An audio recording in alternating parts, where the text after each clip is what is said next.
Hi there and welcome to Dino's Vault once again, guys. Today I'm checking out the Benelli TNT 300. Now, say for instance you're a thoroughbred motorcycle enthusiast and you need a bike that would calm your senses after a hectic day's work while riding back home, and you want your bike to be practical so that it can be easily flickable and maneuverable in city traffic. You also want your bike to get your adrenaline pumping when you choose to blast your way across the highway on weekends, trying to re-energize your spirit and recharge your soul. And above all, you want your bike to be new and exclusive and well built and be an extension of your character, more or less. So, well, if all of the above is what defines you, then look no further than the bike that I am focusing on today, the Benelli TNT 300. Yes, the name that reads TNT doesn't make sense because this is an inline twin instead of being an inline triple, but everything else it has to offer does. So let's get started with the design. From up front, the headlamp reminds you of the Duke 200 or the 390 to some extent, and I wouldn't mind that because it looks pretty damn good.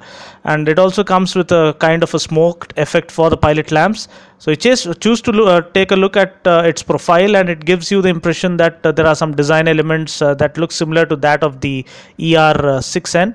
However, again, there is no denying that it looks pretty damn sexy from almost any angle you choose to look at it.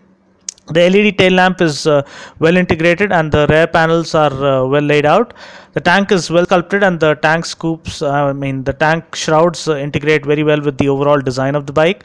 Now, there are no side panels thanks to the prominent offset monoshock that gives it a distinctive look in this segment when compared to the Duke 390 or even the Kawasaki Z250. This is further complemented by the steel trellis frame and the swing arm, and the 12-spoke alloy wheels further enhances the overall sporty character of the bike. Overall, I think the design has come across as that of a typical street naked bike.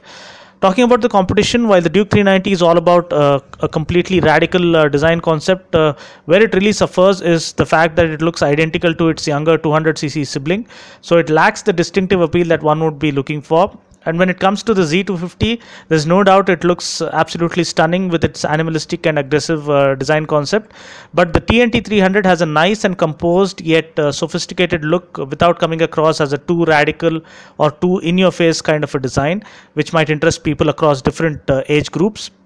Coming to the build quality, the Italians are known for making motorcycles or cars that look more like art forms rather than just well put together machines. Every product has its unique identity and its own soul attached to it. This is what is clearly apparent each and every element that has been used to create this beast. The quality of equipment, the fit and finish, and the attention to detail is as good as it can get. The seat is superbly laid out. The red stitching along with the brand emblem gives it a nice and sporty look. Plus, it is the most comfortable seat out there in this segment. Even the cushioning is just about perfect for city commutes as well as long rides. The instrument cluster is simply laid out with an analog tachometer, and the digital display contains the speedometer, fuel gauge, odometer, trip meter, clock, and an engine and the engine temperature.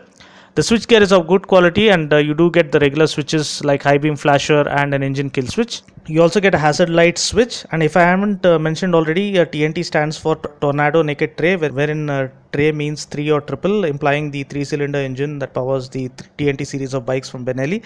This, however, happens to be an inline twin.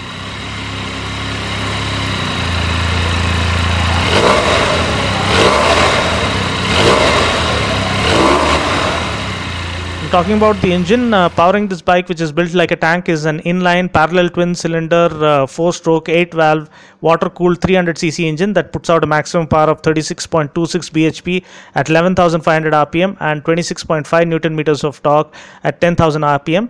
It comes mated to a 6-speed gearbox that works seamlessly. Talking about the test ride experience, the bike is very practically built, so it is extremely easy to ride within city limits. The mass centralization concept with an underbelly exhaust and lowered center of gravity makes this bike easily flickable and maneuverable even in chock-a-block city traffic conditions. The nice and raised handlebar, an ultra comfortable seat, and well set foot pegs give the most comfortable riding position in this segment. The gear ratios are perfect. They are not too tall nor too short, so you have adequate and evenly spread power delivery throughout the rev band.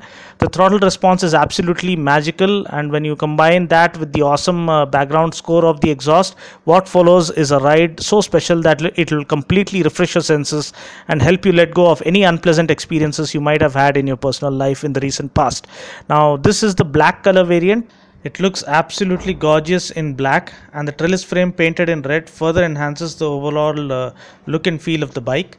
Apart from this, as seen in the video earlier, you have a red color variant to choose from, and you also get a green color variant, and you also have the option of going with an aftermarket IXIL exhaust. Now talking about the clutch feel, it is almost perfect. It is not too hard, nor is the clutch travel too far. It helps you in making split second gear changes, and the engine is super refined. There are no vibrations apparent. And another thing I noticed, that is unlike the Duke 390, there is no engine knocking apparent, even if you find yourself ambling around at around 50 kmph in the 6th gear.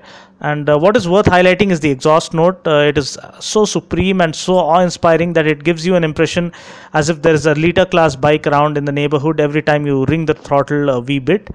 Talking about the suspension, you get 41 mm upside down front forks. You also get fully adjustable rear offset monoshock, and the ride quality is very good within city limits, and it soaks any bumps or undulations with consummate ease. Talking about the tires, you have the option of going with Pirelli or MRF tires. You get 120/70 front tire and a 160/60 rear tire with the Pirelli rubber, which is widest in its class, and you get 110/70 front and 150/60 rear tire if you're going with MRF. The road grip is unbelievably good with the bike running on Pirelli rubber. Talking about the brakes, you get a 260 mm hydraulic dual pedal disc brakes up front and 240 mm hydraulic single pedal disc at the rear. Braking is phenomenal and really confidence inspiring. Fuel tank capacity is 16 liters. Ground clearance is 160 mm, which I guess is more than sufficient. And though it weighs around 196 kgs, you don't really feel the weight once you're up and going. Talking about the pillion comfort, this is one section that never really comes into the picture when you are buying a bike in the premium performance segment. This is where this bike outscores and outsmarts the rest of its competition completely. The pillion seat is very practical. It's so comfortable that you can drop your mom at the grocery store on your way out. Well, that's pretty much it. As mentioned in the beginning, if you want a premium bike that looks different, is amazingly well built, feels really comfortable for daily commutes, and transforms into a beast on the weekend getaways, the TNT 300 would just fit the bill for you. Price ex-showroom Hyderabad is 2.88 lakhs with MRF rubber and 2.97 lakhs with Pirelli rubber. That's about it for now. Until next time, this is Dino saying ciao. Take care and God bless.